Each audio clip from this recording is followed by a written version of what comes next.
Hello, everybody. How is everybody doing tonight? Okay, it shows there are 33 people in here. For some reason, it is being very weird, and it's not showing me my chat, which is not good. Let me just mess around here just for a second. I don't know why it does. It's never done this to me before. I've heard of it happening to other people, but I have never had it happen to me. I'm going to try one other thing really quickly. Sorry about that, guys. Yeah, I had everything all ready to go and set up and everything, and was like actually organized this time.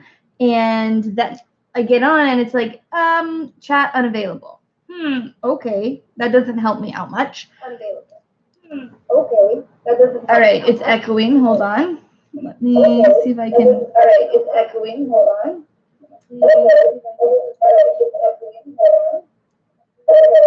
There we go. Okay. Now it is. I opened a new page, so it's not like on my page. It's on like what you guys are seeing. So hopefully this will work. Let me see if I can pop out the chat. Actually, that might work better. Then I can go back to that one, and there we go. Okay, I figured it out. I have manipulated it enough to where I have figured it out. How is everybody doing today? Is everybody enjoying this awesome sparkle-a-thon we're doing? I always love them. Like, I loved them before I was in them, and now that I'm in them, I love them just as much. This is something that I think is really, really cool, and I'm really, really glad that we decided to do something a little different this time, where normally it's just for fun and we're just out here, you know, which is great. There's nothing wrong with that. But I love that we're doing this one for a cause. Like, I think it's really, really cool. I think it's neat. I think it's an important thing to do as a community together, you know, raising awareness, raising money for something besides ourselves. I love it. So as soon as I found out that we were choosing our own charities, I, of course, didn't even have to think about it. We already support this charity quite a bit. There's a walk here in Spokane that we do. There's other fundraising things that we can do for this. So my charity is the Type 1 Diabetes Foundation. So it's the JDRF Foundation, Juvenile Diabetes Research Foundation, and they do all sorts of really, really, really cool things, which I will get into in just a few minutes. But I am going to say hello to everybody we've got in here today, and I'm going to be working on this new one. I just unboxed it on my channel today, actually. Whew, that sun is coming in bright, you guys. It's been raining all day, and all of a sudden the sun decided to come in and blind me. So I'm working on this new one. It is upside down because I usually, if it's a big one like this, I start at the top and work my way like down to here, and then I'll flip it over, because you never want to have the finished part hanging down on your lap. Recipe for disaster, let me tell you. Unless you've got some special unless you have some special magical powers. There I go, you know, special and magical. Special. There's a new word for y'all. This is the one I'm going to be working on. It is obvious, the title, Seahorse. Couldn't get any more creative, could ya? Anyways, this is a 56 by 74, and it is a full square.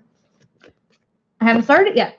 I'm very excited to do so. I am still working on my logo one. However, I'm waiting to get some in the mail, some drills in the mail, so that I can finish that one. So yeah, I'm just decided I'm going to work on this one in the meantime. I got it. I love it. I have not done anything like this one before. And it excited me. And it's a square, and the other one I'm working on is a round, and I've been itching to get my hands on some squares. So that is why I'm doing this one. This cool little thing I found today at Michael's while I was there. They have a huge sale right now, you guys. Oh my gosh. Anyways, I'm always looking for things like when I'm making my cover minders, something to like put my cover minders on. How cute is this? Little, like, it looks like a little pie tin. But anyways, I can put my cover minders on it, and it came with a string that you can hang up, which I bought 2 of these, and so I'm going to actually hang one up on my wall next to me so I can put like my cover minders on it. But I just thought those were so cute. And if you're looking for something you can hang on your wall for your cover minders, go to Michael's, because these are awesome. And this was like $2, you guys. How you can't beat that. And then it was 40% off, I believe. So yeah, it's a really, really good sale. I didn't even know they were having the sale actually when I first went in today. So anyways, okay, let's see who we got in here so far. Let's see. Okay. We've got Crafting with Christy, hello, and Mistria and Danielle, the crafty heifer, which, guys, please give a big round of applause, and thank you to her, Marissa, for doing all of this, you guys. This is a lot of work. I can only imagine how much work it is to get everybody organized and have everything run as smoothly as they do. So it's not like she gets paid to do this or anything, you guys. So she just does this out of the goodness of her own heart. So please make sure to thank her, because we appreciate you so, so much. We've got Allison and Pippa. And Mr. says, Marissa, I'm loving this. Thank you for organizing it. Hopefully I can join next time. Absolutely. Sylvia says, not much because of the chat, but for an hour I plan to be working and lurking. You do that. I've been working and lurking a lot today. I have a hard time sometimes. If I say hi in the chat, I ain't gonna get any work done because I get too involved in the chat. So I've been working and lurking a lot today. Not on my diamond painting, but just on other stuff for the store and all that stuff. So we've got Valerie says, I talk way too much to get stuff done. Exactly, that's what I was just saying. Let's see who else. We have Catherine and Charlemagne, which I apologize. I still feel like I'm saying your name wrong. She says, enjoying so much and getting lots done. Very cool. Kristen says, evening, Shine, glad to see the shop open again. Absolutely. Mickey Sunshine says, where's Beth? Of course. I was only 2 minutes late, though. Only 2 minutes. That's not too bad for me. Especially because my normal time is on Saturday, but I normally start at 6:15. And so I was prepared, but I was thrown off a little bit because I was like, oh, crap. I start at 6 today, not 6:15. So I had to, like, hurry up and get some stuff done. But you know, I was pretty proud of myself for having everything all set up pretty much. Let's see. Diamond Queen 2020 says hello. Brittany says, I laid 1,424 diamonds today. Are you counting, girl? Oh my gosh. That's really cool that you know that. I would know. Never would know how many I'm laying down. Suzanne says, Brandy, I'm good now that I had my nap. That's great. Always use a good little power nap, right? I took a little power nap this afternoon as well. Let's see. Mistria says, I haven't got much done, but I'm loving every minute of this. How are you feeling? I know that she was having some health issues with her tooth this week, so hopefully you're starting to feel better. Let's see, who else do we got in here? Nicole, hello. Nicole's usually like number one, like the first one in here. I'm surprised her name was down here so far. What were you doing, girl? I'm just kidding. Let's see. Brittany says, thanks everyone. It's a really big accomplishment for me because I have 5 kids to take care of. Whew. You got 5 kids of your own? That's a lot. My sister has 4, and sometimes sometimes I feel like I'm going crazy with only 2. So 5 kids and you're getting diamond painting stuff done. I bow down to you, especially if you have little ones, because no. I don't know how people can do that with little kids, because when my kids were little, they wanted to touch everything, and my drills would have always been spilling and being touched and messed with, and my hat goes off to you that still have little ones in the house. Yeah, I have a hard enough time with my cat not getting into my drills and knocking everything over. He likes to sit right on my paintings. It's very obnoxious. I know that I'm not the only one that has a problem with their cat thinking like, oh, you want to diamond paint? No, that's not on the agenda right now.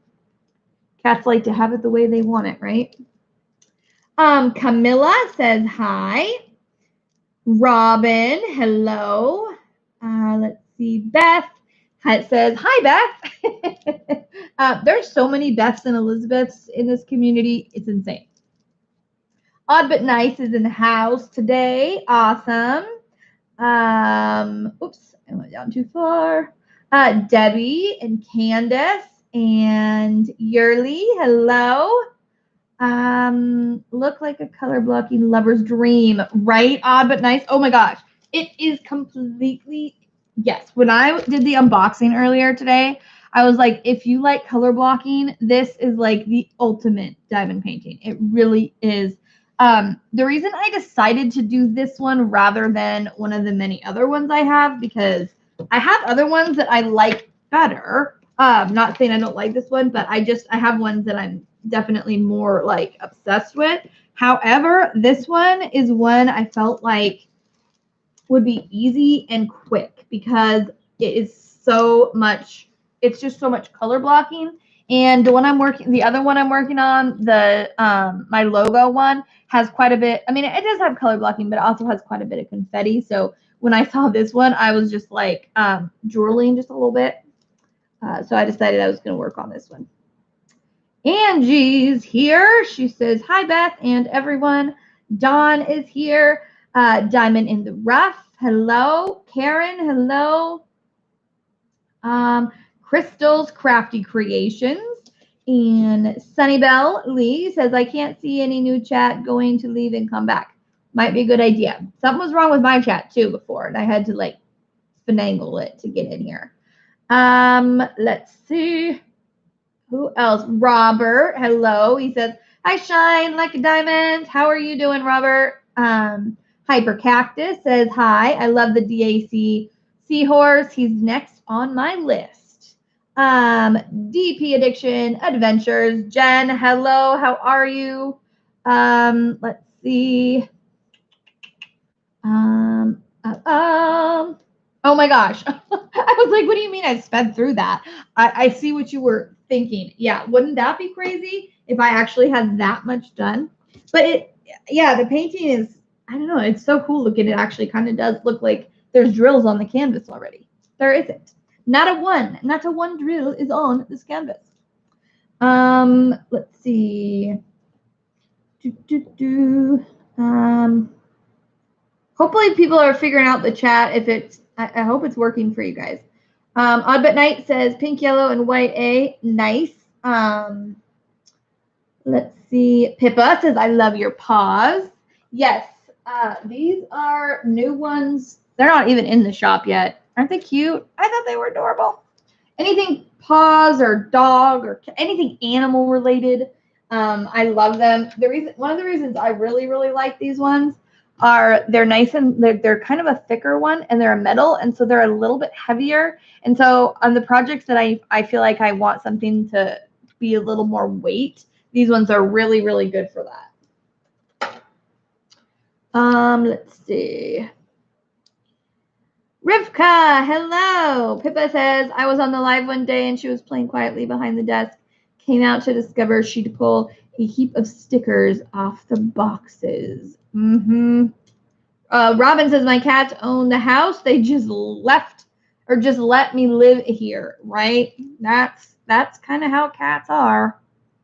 Creative Mayhem. Hey, how are you? The Uncrafty Crafter says, I saw a video of you on with Crashly, and she'd gotten into them. Let's see. Silver Lioness says, I started Sugar Plum Fairy today. That has some serious color blocking. Awesome. I want that one. Let's see. Okay, I think I'm caught up, guys, for once. I don't think I've ever got caught up this fast in chat. I will say I am not the best when it comes to chat. I am trying. I will work on it, I promise. If I don't see a comment of yours, I apologize. I am not doing it on purpose. There's only one of me, and there's 70-something of you. Also, if you really need me or want me to see something, make sure you highlight my name or do something to get my attention so that I see it. You can, repeat it if you need to. But again, I am not purposefully ignoring that. So today we are, like I said, we're doing a the awareness and donations to different charities. I chose the JDRF Foundation, which is very close to me and my family. Not just my family, but well, when I say my family, I mean not just like my little immediate family who I live with, but my mom is also a type 1 diabetic, and she has been ever since she was 10 years old. It does tend to skip a generation, and so I kind of mildly anticipated that one of my kids might be diagnosed with it. But my mom was 10 when she was diagnosed.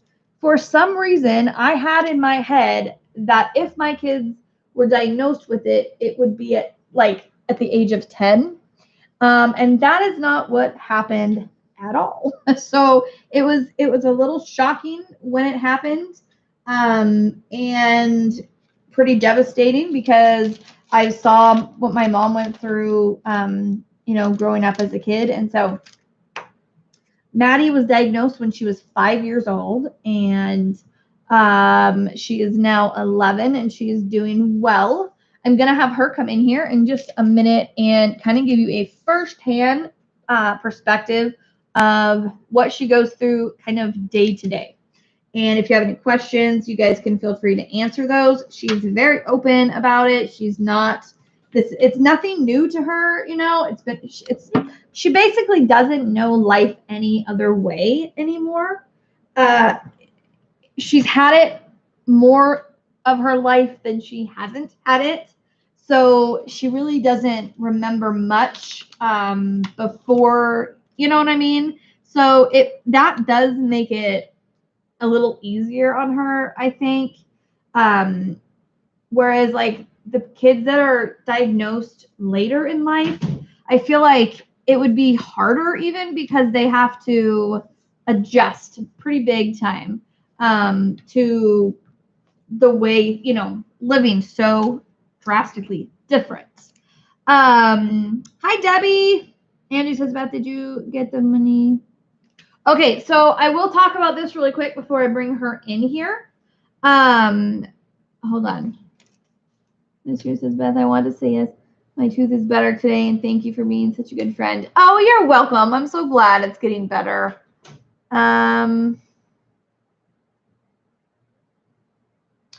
Okay, I was a little bit confused there, but that's okay. Thank you, Marissa. Okay, so I forgot what I was talking about. What was I saying? What was I saying? I know I was talking about diabetes and stuff, but I don't remember what I was talking about. Well, shoot. Don't you hate when you do that? You're in the middle of something and then something throws you off just for a nanosecond and you can't remember what you were saying? Yeah, that's what just happened. Hey, Kara! How are you? Okay, so I guess, that's what I was going to say. somebody mentioned the dog. And if we got a dog, if we raised enough money for the dog. And I should probably put out like a whole video just talking about it, but I just haven't yet. But we are very close to our goal. We were close enough to our goal that we could have done it. But the reason we have not is because of everything going on right now in the world and social distancing and everything. It makes it for a tricky situation. When you get a dog and you are going to train it yourself to be a service dog, there are a lot of things you have to do with that dog to make sure that it is happy, healthy, and able to do the job without stress and being scared and having anxiety and issues. So one of the main things you have to start right away when you get that puppy is getting that puppy in as many people's hands as you can. Like, you want that puppy to see new people every single day, be held by new people, pet by new people, played with new people, you know, big people, little people, all different nationalities, all different sizes, people who wear glasses, people who wear hats, you know, people who are wearing big coats and people who are wearing tank tops. It seems silly, but it's very, very important because it is what gives that dog security around new people. If you don't do that, you end up with a dog like Lincoln. Unfortunately, Lincoln, we didn't bring him home till he was 5 months old. And by the time we brought him home, we were past that window already. And he was not properly socialized as a little puppy. The person who had them was my boss. She had the best intentions at heart, but she was going through a divorce when she had him. So, of course, there's lots of emotions, lots of stress, which dogs definitely feel. And because she was going through so much, he did not get out and about and meet enough people all the time. And so now he has a stranger anxiety until he really knows somebody, which is why he cannot be a service dog because he's too scared. A scared dog can be a dangerous dog. So, yes, we are close to our goal, close enough that we could have done it. We are still fundraising, but we will have to kind of wait until things die down a little, at least enough to where we can, you know, go out, take the dog out, and have it meet new people. So, and I talked with our trainer, and she definitely agreed. And Maddie's pretty mature for her age with a lot of things. And she is the one that, you know, basically came to me and said, Mom, I don't think that we're going to be able to do it on my birthday, which her birthday was on April 21st. And that's when we had planned to do it. And she's the one that came to me and told me, like, Mom, I don't think it'd be a good idea. So we talked about it and we talked with our trainer and, you know, we made that decision. So hopefully soon, with things kind of starting to get back, like enough to where if we were going to take the puppy out that we could say, hey, you mind, you know, holding the dog or petting or playing with the dog, with the puppy. And I mean, how many people say no to holding a puppy? Seriously. Unless they're like allergic. Most people are like, gimme, you know, to a new puppy.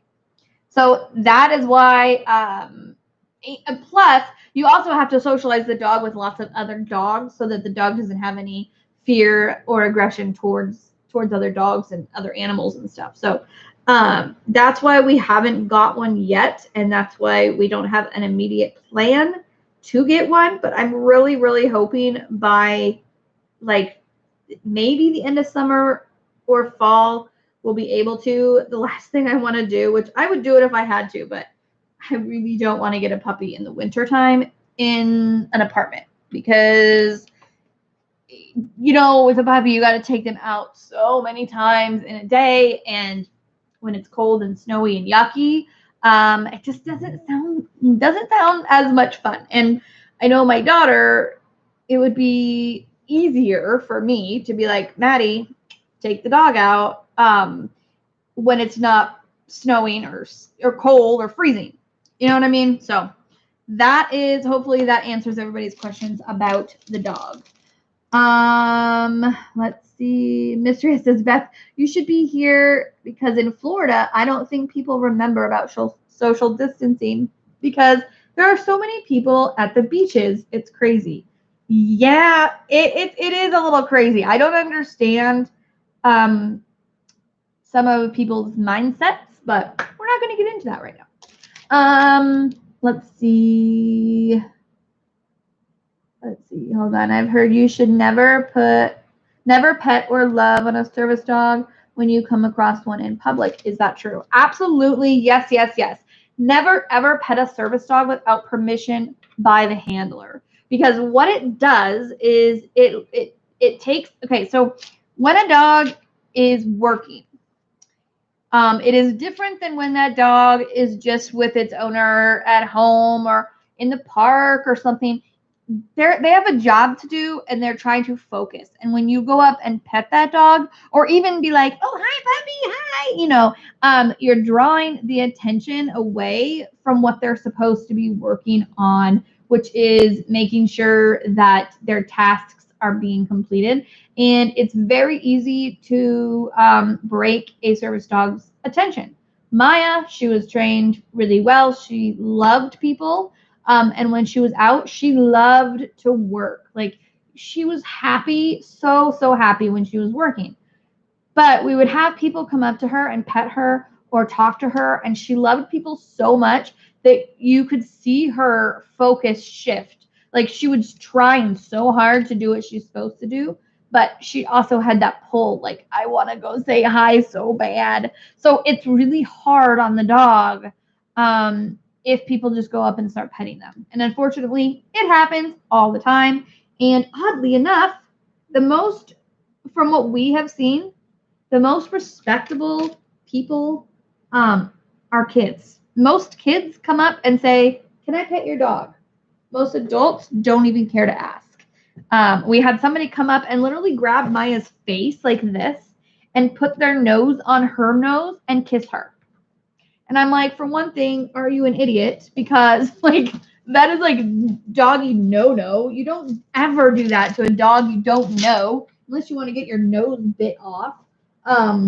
Luckily, Maya loved everybody and it wasn't a problem for her. And that's the other reason you gotta have a service dog has to be pretty bulletproof in the aspects of being able to handle a lot of different social situations, a lot of different people.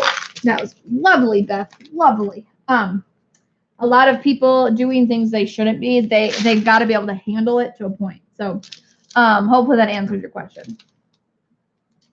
Let's see. Hold on. Let's see. Dogs will not go out. Hold on. It doesn't snow in Houston, but it rains. The dogs will not go out. You know what? So Lincoln's birthday was this past week, and I'm putting a little video together of him. And there is the funniest video I have of him. He's about 5 months old when we first brought him home. And he's in his harness, and I'm trying to get him to go outside to go potty. And he's laying down, and I'm literally like pulling him across the floor in his harness. And he's just like dead weight, like a rag doll on the ground, like, nope, it's raining, not going outside. I have to pull that dog into the rain. Once he's out there, he's okay. But to get him to go out when it's raining to go potty, he's like, nope, don't want to do it. Snow, he loves. He'll sit and whine at the door if there's snow and he's not being let out. But rain, nope, he does not like the rain.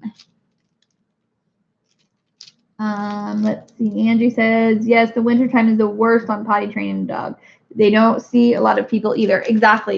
And that's the other thing is so many more people are out and about in the like warmer weather. So it just makes for a better time to get and train a service puppy.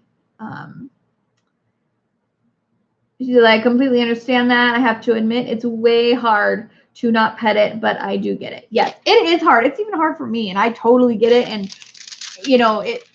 I understand all the reasons why, but there are some times where I'm like, oh my gosh, that dog is so cute, and it's hard to not at least be like, hi puppy, but you have to like really work to restrain yourself because it does pull focus, but I get it. I totally get it. It's not an easy thing when you see a cute dog out there to not want to go and pet it, or at least, talk to it and say hi.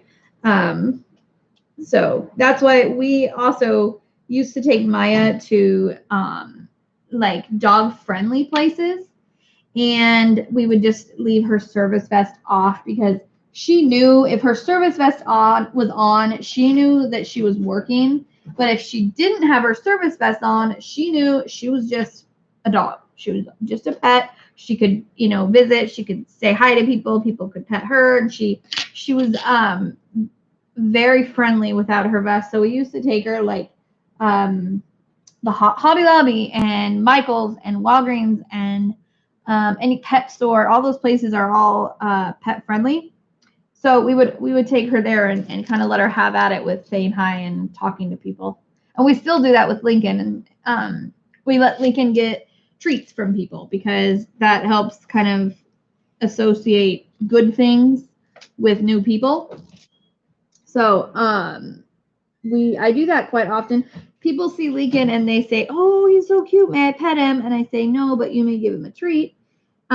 Because Lincoln, I'm very protective over him because, like I said, a scared dog can be a dangerous dog. Now, granted, Lincoln would probably just run the other way.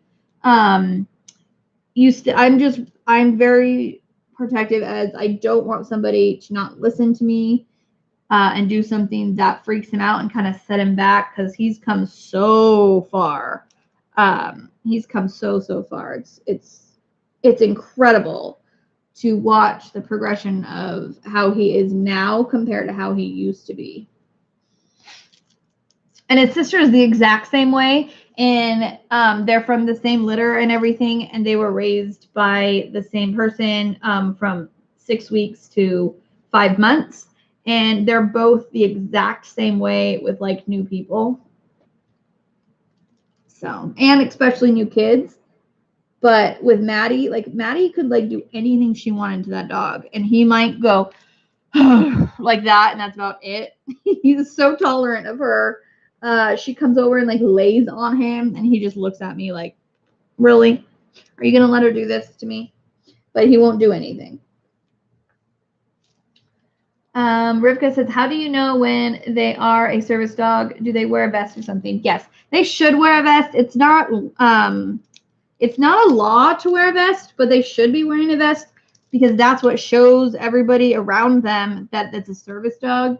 The other thing you can kind of cue in on is if you're somewhere where you see a dog where dogs aren't typically supposed to be, like in a grocery store, then they should be, even if they're not, they should be. I mean, they might be pretending, but yeah, in a grocery store, if you see a dog, like just assume it is a service dog, whether it's wearing a vest or not.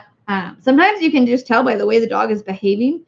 They're usually very attentive to their owner. They are usually watching or paying attention to what they're supposed to be doing versus their surroundings. Unless their tasks are to be, protective, because there are people who have such anxiety that they have service dogs that are trained to just look out for everything, and that just makes the person just feel better.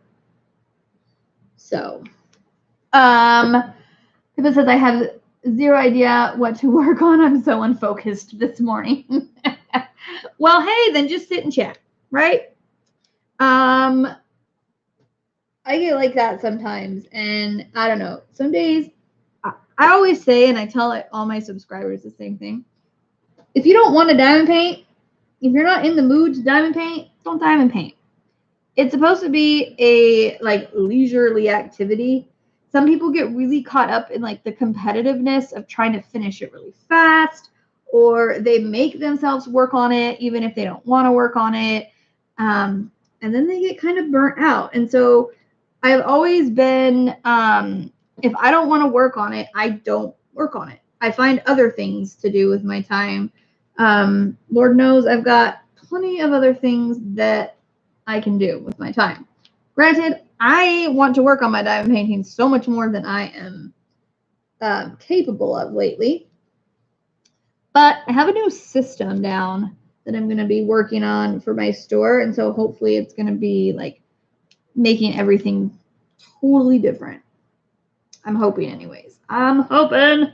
However, I opened my store yesterday at 4 o'clock and I already have over 30 orders. So I'm like, holy cow, I got myself out of the hole, put a bunch of new stuff on there, and now I'm right back there. But no, I'm not worried about it so much now because like I said, I do have a system that I'm working on now, and I have magnets on everything pretty much, where before I was having to put the magnets on them after they were purchased. So this is so much faster. Let's see. Rivka says I have an idea what I will work on. Rebecca says, hey, how are you, Rebecca? Silver Lioness says, I knew a blind person and she had a dog with her and she allowed us to pet it. I was a child though.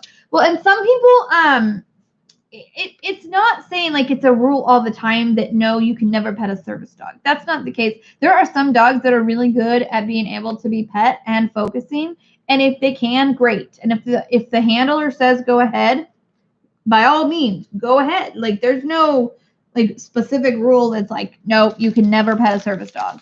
But as a general rule, just don't do it unless you have permission by the handler. That's what I always say.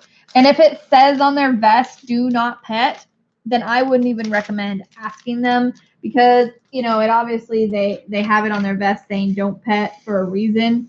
And it might just be more of a annoying thing if people are constantly asking when it's like right there. Let's see.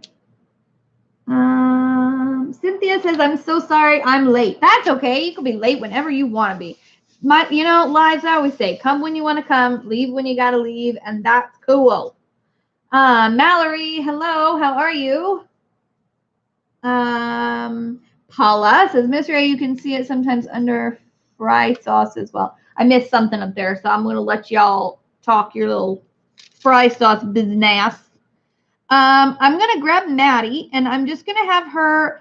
She doesn't have anything prepared, you guys, or anything. I just thought she could kind of tell you a little bit. I might ask her some questions just to get her going. And she's not going to be in here super long. It's not going to be like the whole live or something where I'm going to have her sitting in here talking. So Madeline, I might have to actually get up off of my desk, off of my big butt and go get her or not. She's obviously didn't have her headphones in. I thought she might have her headphones in and I might have to get up and go get her, but I didn't. She's here.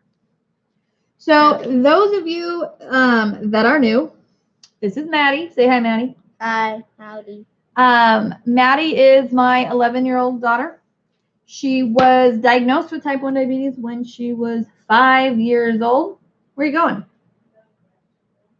Oh, she's going to go grab a chair. Hold on. She was diagnosed when she was 5 years old.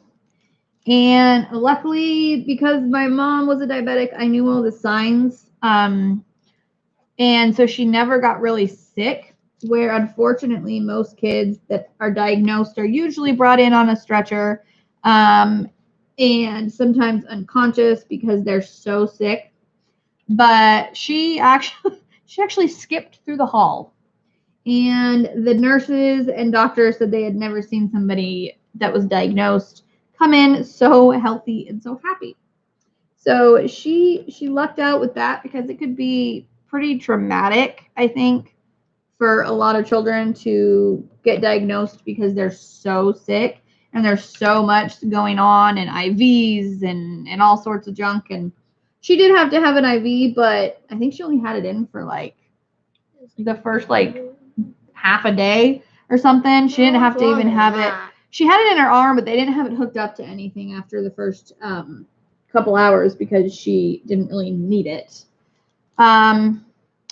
Okay, so if you guys have any questions after she kind of talks a little bit about it, feel free to ask any questions that you want. And if you would like any more like information or you want to donate, the link is super easy. jdrf.org.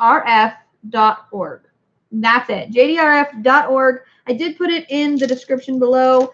I know my moderators are putting it up in the chat if you would like to go over there and learn about, what they do and how they do it.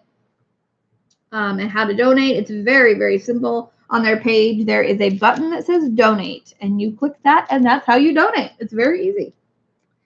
Okay, so Paula says, Beth, was she diagnosed from low sugars, or was it from other symptoms? Normally, when they're diagnosed, it's not from being low, it's from being high.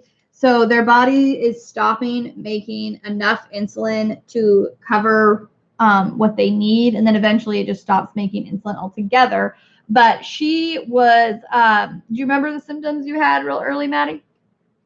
Drinking a lot of water. Yep. In the bathroom a lot. I don't know, and just not feeling great all the time, like headaches and. Yeah. That's just the main crap. Yeah, she had headaches. She had stomach aches. She had to pee all the time. She was constantly drinking. She actually, when I finally decided to call the doctor, she was 5 and hadn't had an accident since she was like 3, maybe. And she had an accident, and I was like, that is not normal. And so we called. I actually asked her, and she was like, she could care less. She didn't even know what was going on about. Like, she wasn't upset about having to pee all the time or being thirsty all the time. She didn't act like she was sick. We'll just say that. She acted like a normal little girl for the most part. But after that, I was talking to my husband, and he was like, oh, she doesn't want to go to bed. That's what he kept saying, my husband. She just wants to get out of going to bed. That's why she keeps getting up to go to the bathroom and getting a drink. And I'm like, no, that's not right. And one night, it was after Halloween. It was December, the beginning of December. They had still had candy left over from Halloween, and it was a Friday night, and we had pizza, which is like the devil for a diabetic, basically. And we had pizza that night, and she had some soda with dinner, and then her and her brother split a piece of their Halloween candy. And she was in the bathroom, I kid you not, every 5 minutes. And I was like, no, this is not normal. I knew she had no sign of like a bladder infection, which was my first thought. But then I was like, you know what? When she falls asleep, I'm going to check her blood sugar, because I had it when I was pregnant. So I had my old meter in the house still. So I pulled my meter out and I checked her, and her blood sugar was like 600 and something. And I was like, crap. Like, I instantly, the second I saw that, my first thought was my meter's broken. My meter must be broken. So I checked my blood sugar, totally normal. Checked her again, high as a kite. And I instantly knew. I was like, crap. Called my mom, took her to the hospital, and that's how she was diagnosed. So definitely less traumatic than most. Let me see. That's how my mother was the symptoms and the conditions. Leg cramps. Yes, she still gets leg cramps from time to time. Actually, just today she had leg cramps, and just a little bit earlier, she so there are definitely symptoms of that. And yeah, at her age, diabetes are hormones. So insulin is a hormone, and when a child is 11 years old and there's hormones going nuts, it causes their blood sugars to go all over the place. No matter what you do, it's like you can never predict it. Some days she could barely take any insulin and she would be low. And other days I can't give her enough insulin and she's high. So it's very, very hard as for a girl her age. But Maddie, what are some daily things that you have to do to take care of your diabetes? obviously check on blood sugar, Yep. take insulin, count carbs, Mm-hmm. What exercise enough, Yeah. What drink enough is water. what is something Like everybody. do you think is as a kid that you have to do differently as far as like your normal day-to-day habits? Well, I mean, obviously, like I just said, but everything like counting carbs, not counting, but well, I guess Planning. making sure I don't eat like too much sugar, so I go really high. Checking my blood sugar, taking insulin, having to stop every time, which is really annoying, but I don't know. Yeah, so you know how kids are, especially when they're really little and they're like having a lot of fun. You know how 2-year-olds are when they're like just potty trained? They're in the middle of playing and they don't want to stop to go pee and then they have accidents. It's kind of like that when they're first diagnosed and it's like they don't want to stop to go check their blood sugar because why would they? It's a pain in the butt. And they don't see the grave importance of it at that young age. She does now, but even now, she hates it. Even now, when I'm like, Maddie, go check your blood sugar. I'll do it in a second. Please do it now. I'll do it in a minute. No, you won't. You'll forget. So it's still that like you gotta take time out from whatever you're doing and go and plan something. And you can't just go and have a bite of food and not think about it. You can't just go have a snack and not think about it. Everything has to be taken into account. The carbs have to be counted. The insulin has to be adjusted. So she thinks she's bad at math, you guys. But what she doesn't realize is she does math every single day, all day of her life. She just doesn't look at it that way because she's so used to it. I do not have to check while I'm asleep. Mysteria says if you had not the experience, go start up here. You might have misread the signs, so it's good. Pippa says blood cramps needed magnesium. She's so smart. Love my Maddie. Hidden sugars are in foods. Yeah, she has to know where the hidden sugars. And there are like sugars in things that people. The other thing, misconception, is that you have to count the sugar grams, which is not true. You count carbs. It's the carbs that you have to count, not the sugar. And that's something that's a lot of people don't know. And when we're out in a store or in a restaurant and I tell Maddie, that has too many carbs, you can't have it. Oh my gosh, you can't even imagine some of the looks that I get from people. Okay, but the thing you do is you act like it's so like annoying, but you would do the same if you didn't have a diabetic child. You would be like, I wouldn't. I would rather somebody stick up for me than know that if I really were just being like not a good parent, I'd rather somebody. Well, yeah, like, you can imagine seeing a parent say to their 5-year-old, that has too many carbs. Like you would think, oh my gosh, what is wrong with her? And so, or the funny one too is, are you high? You're acting like you're really high. And people will look at me and I'm like, your blood sugar, is it high? And then they'll be like, oh, okay. Because people, they just hear the word high and they don't think about, why would they? They don't think about it every day of their lives like I do. Who asked the question about nighttime? I have been on an insulin pump, but right now I'm not because they haven't sent one over yet. We're waiting on the what is it? So we're waiting on the actual pods because of everything going on. There was a back order, whatever. We had our order in. They don't have enough yet of they're called little pods. And that's what goes and like attaches to her arm. So we're waiting on basically for the company, our insurance company, to get more in so that they can send us more of them. So right now she's actually back on shots, which sucks butt. I hate it. She hates it. Somebody says, does she have to check at night when she's asleep? No, I do not. No, she does not. I do. But I will. As she gets older, I will start training her to wake up to check it. but right now I do it for her.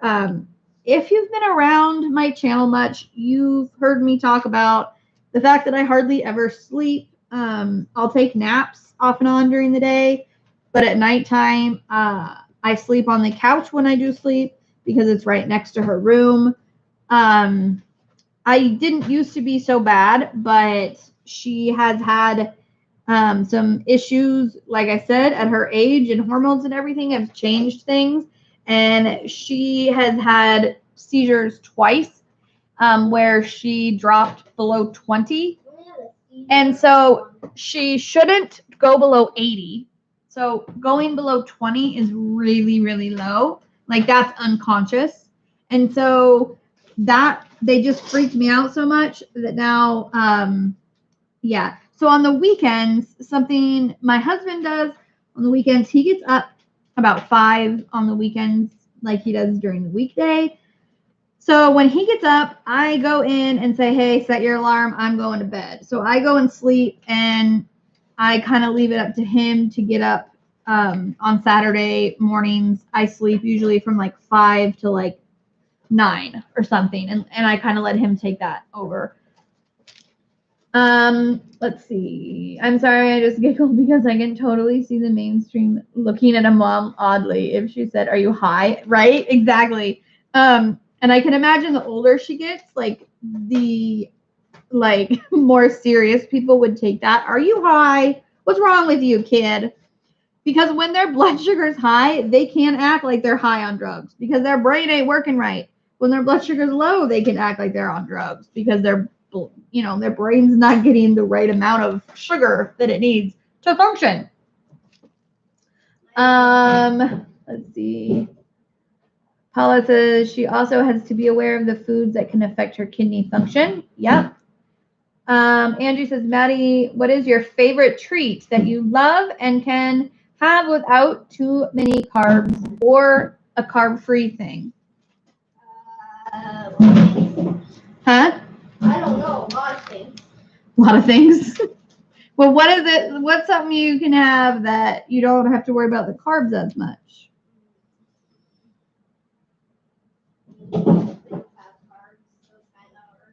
Yeah. There's a lot of vegetables. Yeah. Well, hummus is a treat to you. Yeah. Hummus is like her favorite food, and she doesn't have to really worry about the hummus. It's more of like what she eats with the hummus. I think her favorite food though, for like snack wise, but she still has to watch the carbs on it, is popcorn. Yeah. She really loves popcorn. Kind of bad. And it has fiber in it and stuff. So as long as you're not adding a bunch of crap to it, when we have an air pop machine, so as long as you don't add a bunch of crap to it, it's actually not too bad. But she still has to take insulin and everything for it. Let's see. That's got to be so scary. Yes, it is. It is not a fun thing. And I don't know if anybody caught it. If anybody saw my video I posted today of my unboxing, I was sitting here doing my unboxing. It was really early this morning. Maddie was sleeping on the couch, like she normally does by that time. She comes out with me, and so I'm doing my unboxing, and you can hear her very faintly in the background, and she kind of just goes, and I kind of looked over. She stopped, so I kept going, and about, I don't know, 3 minutes later, she does it again. And I ended up pausing the video because I knew instantly she's low. Because that is her, when she's sleeping, that's like her telltale sign, is she starts to like moan and groan, and she'll move around, and she'll start to do this like, it's almost like she's almost crying, but not. She'll kind of go, or like, you know when somebody's having a bad dream? That's what it sounds like. Because she'll move a lot, and she'll be like, ah. And so I'll go over, I'll check her. She'll kind of open her eyes, but even though her eyes are open, she's not there. Like her brain is not working enough. She is not there. I usually give her, I gave her orange juice the other day. She drinks all of it. She usually just sucks it down. And she kept grabbing for the cup. And I was like, Maddie, it's gone. And so I put it down. I left the room to go get her meter. I came back and she's sitting there with the cup and she's sucking the straw and there is nothing in the cup anymore. And she's just trying. I'm like, I said, do you think you need more juice? Yes. And she didn't remember a thing. And I like, so I went and I got her a little bit more juice. So yes, the lows are the scary stuff. My parents have type 2 diabetes. My mom has to check her blood sugar every morning. Yeah, and so type 1 and type 2 are pretty different, but they both have similar aspects to them. Like you're supposed to check your blood sugar with both of them. You're supposed to watch your carb intake with both of them. Some people take insulin for type 2. Everybody takes insulin with type 1. The difference is type 2 is usually brought on through type 2 is usually brought on either by age or weight or other health issues. Type 1 is brought on by an autoimmune disease. So basically, if you're going to get it, you're going to get it. There's nothing you could do to prevent it or stop it or make it go away. As far as this point, there is no cure. One of the things that we did when she was first diagnosed was we talked to some people in the JDRF Foundation, and they were telling us about this really cool new thing that they're researching, and it's actually in human trials right now. It's about the size of a Band-Aid, and it's a surgically implanted little device that they put in between the shoulder blades that somehow reverses their pancreas and makes it kick in to make its own insulin. So it's like a mini cure. It works for only about 18 months, but I mean, 18 months and a minor procedure, like it's totally worth it. And I can guarantee you every single type 1 diabetic out there would say yes. And they only have to check their blood sugar once a day while they have that implant in. The reason they still have to check it once a day is to make sure it's still working.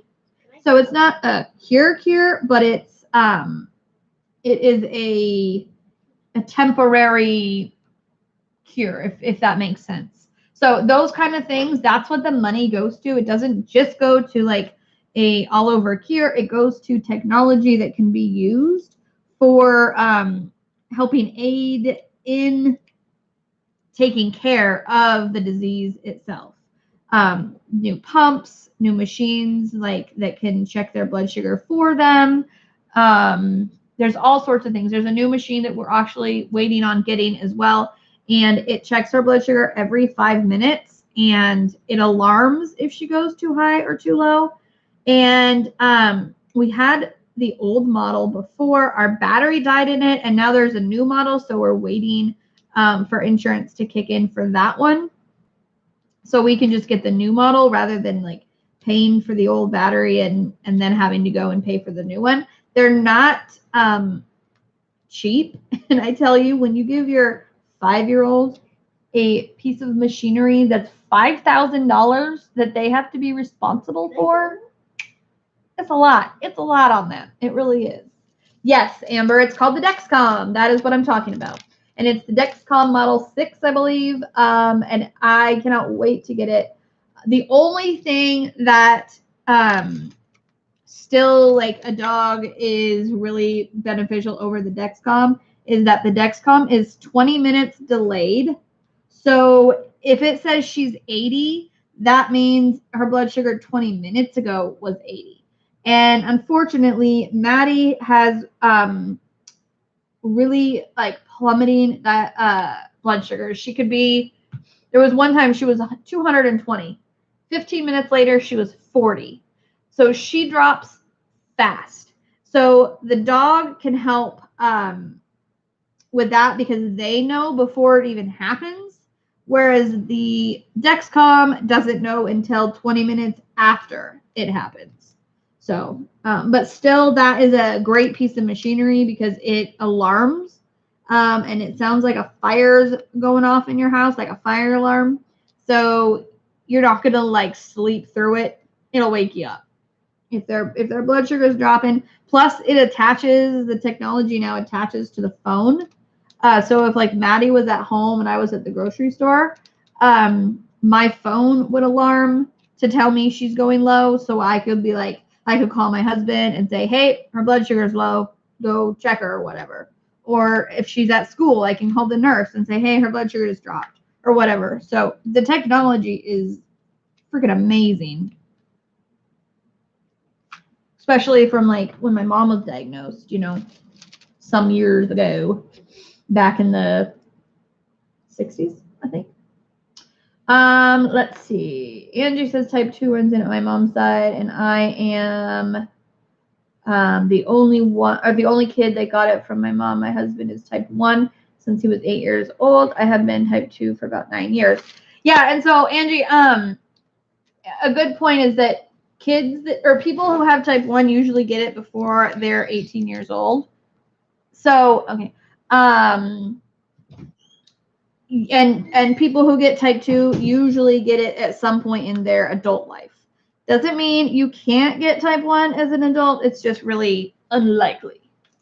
Pippa says, I had a friend who went type 1 in his late 40s. So yeah, it can happen. And some people actually will have what they say is type 2, and then they'll turn it into a diagnosis of type 1, because even if it's not an autoimmune disease, it's still their body is reacting as a type 1 is, like where they're not making insulin at all anymore. And if you're not making insulin at all anymore, then like the pills that they give you don't work. You have to take insulin and that's it. So there are cases, it's just more unlikely. Okay, so I have this website and I thought I would read it, and then I want you guys to tell me if you think it's a myth or if it's a true. Hold on, let me get back up down here. Can you use insulin sugar testing patches on the arm? Pippa asked, yes. We do a lot of her insulin in her arm, especially if she's sleeping, because it's the easiest and safest place to do it. Because if we can hold her arm more still, rather than if I did it in her stomach and she decided to turn over. It could be, you know. So places you can insert needles for insulin or put pumps are arms, stomach, thigh, the upper buttocks area. And some people actually can put it like on their shoulder blade. Maddie, we did it one time and with her pump, and she hated it. We never did it again. She didn't like it. She also doesn't like her like low back, upper buttocks area. Doesn't like that either. So mainly with her, we use her thigh, her stomach, and her arm. And you want to make sure you rotate it, because if you don't rotate it, then you can get scar tissue and all that good stuff. So, okay. So diabetes comes from eating too much sugar. And we're talking about type 1, not type 2. So does type 1 diabetes come from eating too much sugar? Is that a true or a false? And why you guys are answering that, I'm just reading the rest of it. False. Exactly. Yes, Paula. You cannot get type 1 diabetes from eating too much sugar. That is probably one of Maddie's biggest pet peeves with people, is that they assume she ate too much sugar when she was younger, and that's why she has it. It is not true at all. Like, she could have ate no sugar her entire life, and she still would have been a diabetic. It is an autoimmune disease. So if you think about it, other autoimmune diseases you don't get because you didn't eat, you know, too much of something. Like, it just doesn't make any sense. But because people, it's common for people to confuse type 1 and type 2. So we try to have grace and understanding and then just inform people. Diabetes can be reversed with diet and exercise. That was true that all people in America would have it. We eat way too much sugar. Right, Jen? We would all be diabetics if that was true. We'd all be type 1s.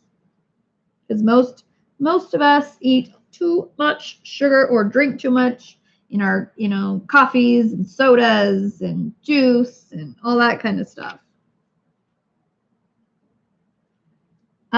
False. Exactly, Elizabeth. So Angie said yes to type 2, which is right.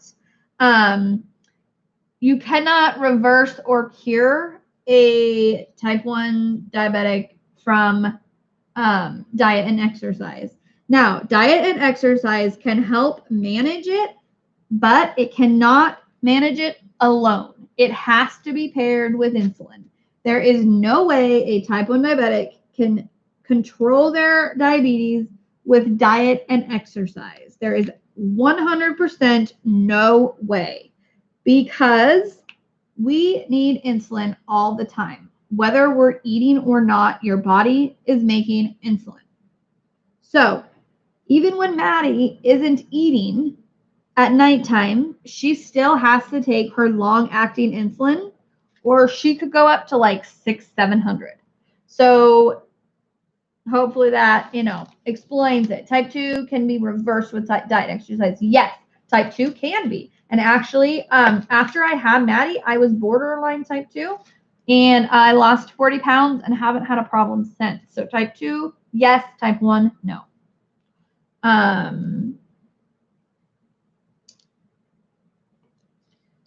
Elizabeth says, my oldest daughter had gestational diabetic during her second pregnancy. About 10 years later, she became a type 1. Yeah, I had it with both of my kids. And so after I had Maddie, and they were like, yeah, you're they told me that I was borderline. I was like, heck no. And I got serious real fast, because I know what it does. And yeah, you can get to the point where you are insulin dependent. I was insulin dependent when I was pregnant with both. With my son, I wasn't. With my son, I controlled it by diet, but with my daughter, I was insulin dependent from the beginning of pregnancy, almost throughout, until I gave birth to her. And then after that, like I said, I lost about 40 pounds and haven't had a problem. I still check my blood sugar once a week just to keep monitoring it, but at this point, I have no other symptoms of type 2, but I am more prone to it with it being in my family. So I try to be careful. Carolyn, sorry, I didn't mean to remove your message, trying to do mine. Yes. Sometimes, things get removed and it's just an accident. It happens. Not a big deal. Myth. This is a myth. Kids can grow out of type 1 diabetes. Is that a myth or is that true? Which pretty much already answered this, but I've heard people say it. So myth. Exactly. It is a myth. You cannot grow out of it. It is not something you grow out of. It is something that you have. Until they have a cure, you will have it. Unfortunately, there are people out there, though, that think it is something that they can grow out of, or they can, control. And we hear people tell us, I wouldn't say often, but regularly, people say, oh, you should try this, or, oh, do this. And then, and people always want to say, oh, my grandma did. And I'm like, but it's different. Type 1 is, type 2 is usually what your grandmas have. And I'm not saying that like in a mean way. It's just most of the time, if an older person is diagnosed, it's usually starts out as type 2. So it's very different. Let's see. So they can have childhood asthma, ADHD, and other things, but not type 1 diabetes. Exactly, yeah. There are things that children can grow out of, but if it's not autoimmune diseases, because that's something that's in their genetics, like that's something that their body is basically fighting itself. So, I'm not saying that God couldn't come down and cure her, because he could, because I believe God can do anything. But medically speaking, no, you cannot grow out of it. Okay, true or false? People with diabetes cannot have sugar. True or false? And this is a good one.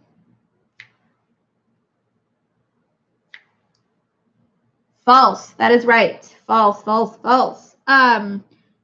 They can have sugar, and due to technology and the way things are now, are vastly different from the way they were like from when my mom was a kid, and the way she had to do take care of her diabetes. She couldn't have the desserts, she couldn't have the treats and all that, because they didn't have the right kind of medication and monitoring to do so. But now they can. Basically, they tell you they can have anything that anyone else can have. They just have to take the insulin to cover it. Now, I do say this about that though. Pop, juice, any kind of candy that is straight sugar is not a good idea unless they're low. Because what happens is insulin does this, okay? It goes up and then it kind of steadily goes over. And it continues to work for 4 hours. If you had a soda, the sugar goes up like this and then down like this. Okay, so the sugar has already crashed, but your insulin is still working. So what actually happens if you have a lot of straight sugar, it'll actually make your blood sugar drop. It'll make you go up at first, but then you'll have like 2 to 2.5 hours where you're fighting to keep your blood sugar up. So it just makes it more difficult, and you have to monitor it a lot. And it's to us, with Maddie, it's not worth it, because if she wants to have a pop once in a while, she can have a diet pop, and she can drink like water and iced tea. There's plenty of drinks out there that don't have a bunch of sugar in it. So it's just, and she gets juice. She'll get like little bits of juice at a time once in a while, or when she's low, that's when she usually has her juices. Like if her blood sugar is low, she chooses juice. She doesn't often want candy when she's low because she doesn't feel the best. But sometimes it just depends. It just depends, because there are candies and sometimes where she'll choose the candy, but most of the time she chooses the sugar. The Uncrafty Crafter says, amen, sister. Yes, about God healing. Absolutely. Cheryl says, there is a healthy way to bring up a low and an unhealthy way. Exactly, there is. And to healthily bring it up, you do need an immediate sugar. So let's say orange juice. And then about 20 minutes after they have the orange juice, they need a protein. If they don't get a protein after that, what can happen is they'll just continue to drop. And then they just kind of go whoop, whoop, whoop, whoop, which is not fun. Trust me, not fun at all. Cheryl says natural juice from fruit is best. Yes. Even fruit is really good, like an orange or something. That's really good too. But most of the times when they're low, you don't want them chewing and having to like do that. You want them to just be able to just drink it down, because you don't want to run that risk of like them choking or falling asleep or passing out or something with it in their mouth. So we usually she likes the really natural kind of orange juice with like the pulp. Yeah, she likes the thick pulp, which is funny. Most kids hate pulp. Maddie wants so much pulp that like you have to shake it for a good while, otherwise it's just like a thick substance at the top. Do you keep glucose tabs on hand? Nope, I do not. She hates them. She basically, if Maddie blood sugar, so she is a pretty easygoing kid. She's not super argumentative. She's usually pretty sweet. Her blood sugar goes under 50, you guys. She's a different person. She gets argumentative. She refuses to eat or drink anything. She refuses that her blood sugar is even low. My mom used to do that too. And so I don't do glucose tabs because she literally hates them. So something that is basically the same thing but tastes better is Smarties. Smarties is literally the same thing as glucose tabs. It's just pure sugar and they taste better. So I keep those on hand, and I also keep natural honey sticks in her purse and in mine, because you can just, even if they're like half out of it, you can squirt the honey into their mouth and it'll start dissolving into their cheeks, and it'll actually bring their blood sugar up. So let's see.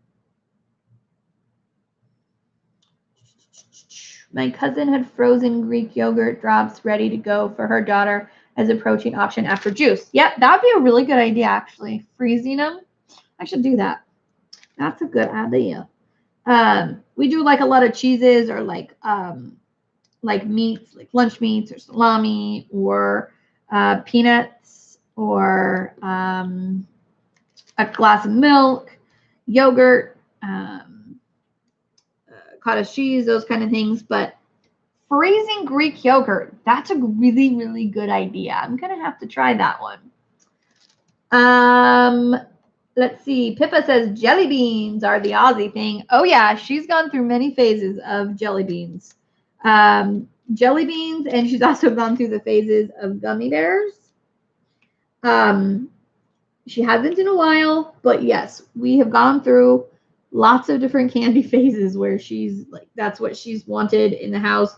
And then she'll go and she won't want it for a long time. And then, so it's kind of funny, the things that, the things that she'll love, and then she wants absolutely nothing to do with them because she eats it too much or something.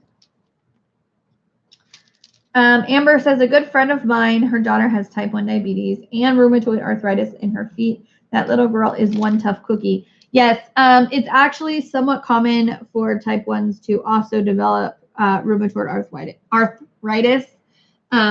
There's other things that kind of pair with it. And luckily, Maddie has not been diagnosed with anything like that, but that doesn't mean she won't be. Fingers crossed, and, you know, we hope. But if that happens, then we'll deal with it just like we dealt with this. I always tell her, and sometimes she doesn't mind hearing it, and other times she gets really mad at me. But I always say, like, when it goes into it's not fair, why me, that kind of thing, which we don't do a lot, but every so often she does. I usually let her express her feelings, and I say, you're right, it does suck, and it isn't fair.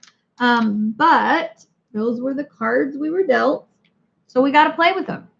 So that's kind of the way I try to get her to look at it, you know, is like, yep, when you're playing a game and you get dealt a bad hand, you have to just deal with them. You don't just get to get new ones.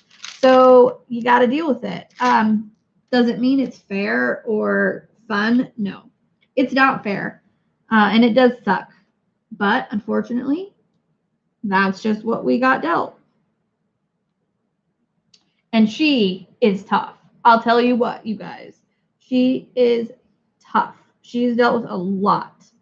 And I say this out of, like, I don't know, it could sound bad, but I'm very serious.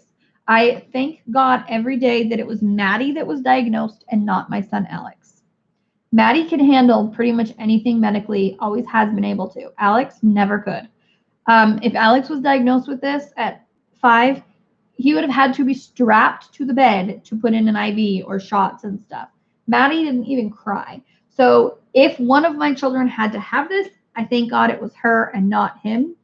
And she says the same thing, because he couldn't, I mean, he would have to learn to deal with it, but oh my gosh, it would have been so much harder on him than it was on her, because she just picked it up and ran with it. And she saw, luckily, she saw my mom all of her life, and she knew my mom lives a happy, healthy life without complications.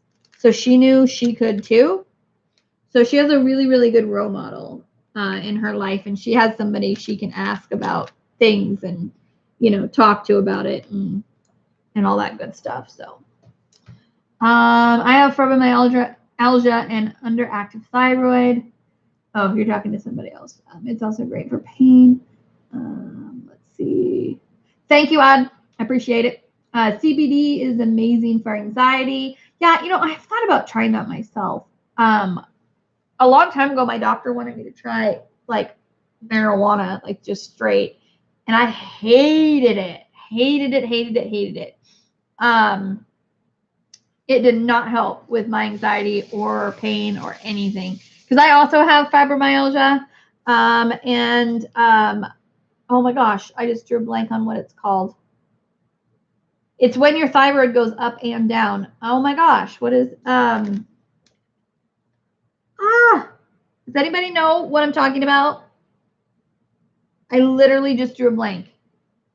Oh man alive.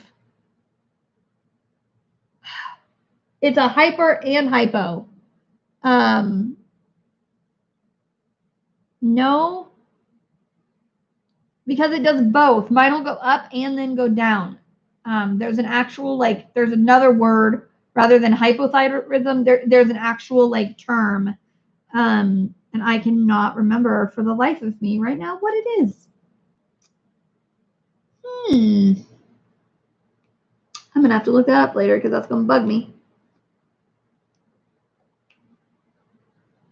I can't remember. Okay, anyways. We're going to move on because I can't remember.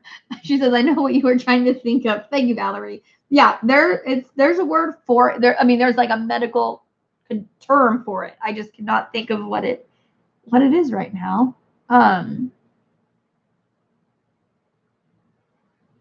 Ginger says, I have Graves' disease. My friend has that. She also has some other stuff, but yeah, she's dealt with Graves' disease for a long time. Yeah, thyroidism is another one that can act or that pairs with diabetes. She said, Mr. said, did you know that they have Sweethearts gel that has the sugar of the Sweethearts? But in gel form? Are you serious? I've never seen that. Mr. You're going to have to hook me up. I have never seen that. That would be amazing. She would love that because she loves Sweethearts, but it's really nice to have something you can just squirt in their mouth because it literally does start to absorb in their cheek and starts to raise their blood sugar up. Do you guys have medical badges or anything to help someone ID what could be wrong if somebody happens in public? Yes, she has. We have actually tattoos, little like washable tattoos, and we put them right here on her wrist. We also have a band tattoo that goes all the way around, and then she also has a couple bracelets that she has. And so we have quite a few different things that she just chooses basically which one. I'm going to have to order some new bands, though, because her bands are starting to get too small for her as she's getting older. But the tattoos are awesome because sometimes she just does not want to wear a bracelet, but having that could save her life if she was out or if we got into a car wreck and I was unconscious and she was unconscious, having something like that could save her life. So it's important. So it's great to have the little tattoos. And when she's old enough, if she wants to get a permanent one, I will 100% support her because I mean, I think that would be great. You wouldn't have to worry about it anymore. So, Antoinette says CBD oil is awesome. Flour, G butter, and homemade pain swab. I use all of these to try to control my pain. I'm a 20-year-old survivor of feeling lupus, fibromyalgia, stage 2, rheumatoid arthritis. Holy cow, girl. I am sorry, but that's great that you found stuff that helps. Because, man, it's hard dealing with pain. I know. It's not an easy thing. Natural Girl says, I have epilepsy and don't wear anything because I don't want to be labeled. I get that. But at the same time, you know, you don't want it to affect something if you're out and you do have a problem. Okay, so our time has snuck up on me because, yes, I appreciate Odd letting me know that I had a 10-minute warning. I'm so used to going till 8 o'clock, so my brain was just kept forgetting that. So, and now I am blanking on. Hold on, I gotta look it up because I just did a little bit ago. Hold on. I forgot to put it in my description, but I asked because I kept forgetting who goes after me. Sorry, hold on. Let's see. I think it's Rebecca. I think Rebecca goes right after me. Yes, Rebecca goes after me. Thank you. I appreciate that. And I'm trying to see if somebody is in here that has that link to get to Rebecca's. That would be wonderful. If not, it's Crafting Journey with Rebecca. And I might be able to grab it, actually. Let me see here. Hold on. And I am sorry about earlier if you were one of the ones waiting in my live this morning. For some reason my live had been canceled or deleted, and so Marissa messaged me and said, "Hey, can you go back and put that back up?" And I was like, "Oh yeah." So I did that, and then I was so frazzled, like trying to get it done quickly, that I forgot to change the